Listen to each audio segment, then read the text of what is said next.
Ang brand niya is Yadea. Ano ba siya? Global number 1 tayo sir, pero brand niya is China. China kasi nagsisimula lahat naman mga electric vehicles. Kahit sir yung mga e-car, like yung mga BYD. China. Bali, etong ganitong brand ay model ay balikan from Tarlac. Apo. Nasa SM. Kabanatuan sir, so Tarlac. O, nasa SM Kabanatuan tayo ngayon. Balikan Tarlac, kayang-kaya niya. Ang top speed niya ay 73. Apo. Bilis na rin, ano? Pwede bang makita yung mga features niya? Ito sir, sa may ano natin, meron tayong, kapag naka-battery saving tayo sir, nagbabago sa speed pero yung power hindi.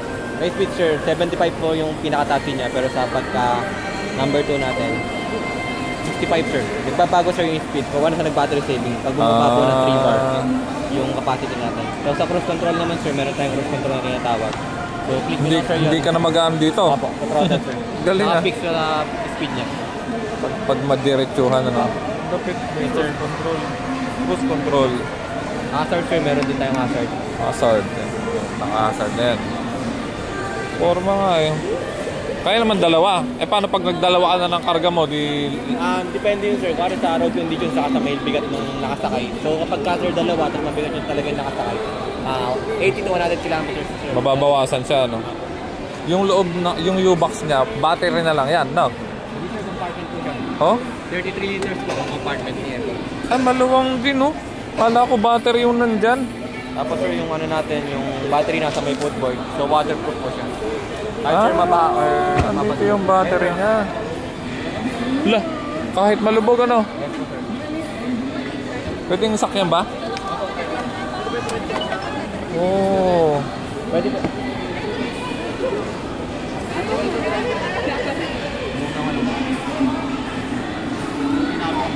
Battery operated din yan. Yes po. Lupit, ano? Saan ka mag-charge? Saan ang charging port niya? Charging port sir, ito po. Nasa may, ano niya, dibdib. Ano ito, charging port niya? Tapos may bulsa na siya rito. Pwede saktakan din sa mga cellphone, mga ano. Cellphone. May charging port? Apo, charging port. Oh, may charging port siyang isa. Hook. And sir, pag naka-park siya, hindi siya mag-accelerate. Paano pipindutin yung park mode? Para sir, mawala yung park, preno lang kayo kahit alin sa dalawa. Or pindutin nyo lang sa sir yung park na ito. Ah, yan yung park mode. Park mode din. So sir, pag nag-ready na, naka-indicate yung ready. Under na siya. Mag-accelerate. Tapos maganda, may sandalan, no? Apo. Komportable yung angkas. Yung ano natin, yung bracket sa top box once na nag-avail po kayo. Ah, may top box pa siya. Saan mo na ikaabit yun? Dito na. Apo. Worth 2,000 yung top box natin. So sir, may VIN number. Once na nagpalabas yung LTO ng article na kailangan register yung mga e-vehicle. May VIN number sir, plaka na lang po yung kulang. Ay, nire-register rin yan? Possible sir, pero naka-ready lang po siya day. Once na nagpalabas yung LTO. Paano ilalagay yung box niyan eh? May bracket po sir. Ah, magbabracket ka. May ano naman po, provided na bracket. Bumili na kaya? Pizza na lang bilhin nyo. Pizza.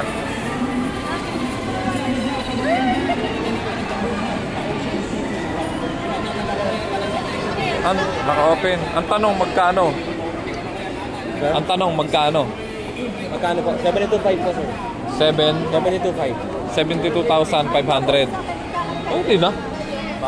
Pwede. Mataas din, pero sir yung performance niya parang mataas din. Ang tanong, ilang taon ng battery niya? 8 years sir ang lifespan ng battery natin. Minimum na po yung 5 years. 5 years, pinaka ano na. Naging feedback po yun sa mga customer natin global. Hindi ka na Ang tanong, magkano yung battery pagka 20% lang sir ng unit. magpapalit? Sa 11 to 12 feet, isang set na po yun. Bali sir, sa isang set po kasi 6 na piraso. Hindi na rin, ano? For 5 years, wala ang gasolina. After 18 years yung ano natin. 1 year and a half po. Yung ano natin. Sabihin mong 6 years ka mo, wala ang gasolina ang gagamitin pampasok. Tapos ang ano pa ng U-box niya.